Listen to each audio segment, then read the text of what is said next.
വേദിയുടെ ഒരു ഡോക്യുമെന്ററി നിങ്ങൾക്ക് വേദിയുടെ ഒരു ഭാഗത്തുള്ള സ്ക്രീനിൽ നിങ്ങൾക്ക് കാണാവുന്നതാണ്.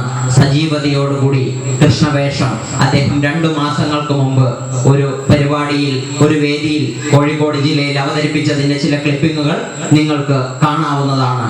ഒരു പക്ഷേ ബഹുമാനപ്പെട്ട കെ സുബ്രഹ്മണ്യൻ മാസ്റ്റർ പറഞ്ഞതുപോലെ ഭാരതത്തിന്റെ പരമോന്നത ബഹുമതികൾ എത്രയോ കാലങ്ങൾക്ക് മുമ്പേ നൽകപ്പെടേണ്ട ഈ വ്യക്തിത്വത്തിന് ഇനിയെങ്കിലും താമസിയാതെ പത്മഭൂഷൺ ബഹുമതി നൽകി ആദരിക്കുന്നതിന് വേണ്ടി നമ്മുടെ സമൂഹം ഒറ്റക്കെട്ടായി ആവശ്യപ്പെടണമെന്ന് ഈ സന്ദർഭത്തിൽ ട്രസ്റ്റ് സമൂഹത്തോട് അഭ്യർത്ഥിക്കുകയാണ്.